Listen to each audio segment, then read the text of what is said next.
Isang kabastusan nitong si Liza Marcos dito sa event na gintong parangal para sa mga choir. Binastos yung parangal para sa mga choir. Tingnan natin, ano ba ito? So dito sa una kasing cheque, inabot kaagad doon sa receiver. So basically yung mga unang cheque, hindi niya hawak or hindi niya hinawakan, inabot lang. Tapos dito sa pangalawang cheque, ayan, makikita natin na hindi niya hinawakan. Ayaw niya hawakan ayaw niyang kasi tamad. Ayan, inabot lang, inabot. Inabot yung pangalawang cheque. At tignan natin yung sumunod. Ito na. Ito na yung pangatlong cheque. So makikita natin dyan, hawak-hawak niya, iniaabot niya. Tapos nung iniaabot niya, makita natin, parang ayaw ihawakan Kaya ang ginawa niya, binitawan niya.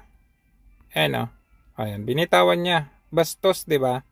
Bastos na, tamad na, maarte pa. Ayan, iniaabot niya. Tapos hindi binitawan kasi, tapos ayan, ganyan siya. Ayan, nakita ninyo kung paano niya kunwaring bitawan kasi parang gusto niya, kunin niyo na. Nung hindi kinuha, binitawan na niya. Ayan. Bastos, 'di ba?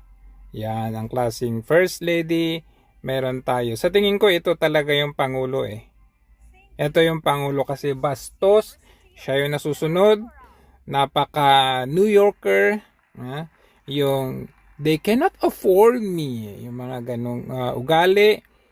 Sa bagay, hindi tayo magtataka dahil ginawa nga ito sa Senate President ginawa kay Chase yan, na inagaw, ayan, bastos, how much more sa mga common tao lamang, ordinaryong tao. Kaya nga yung isang binastos na PSG, dahil napahiya, ano nangyari?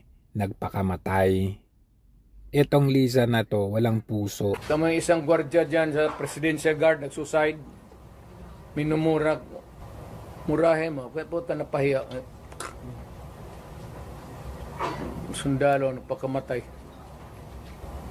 Yung PC nag-suicide talaga. Minura niya ni Mrs. Marcos.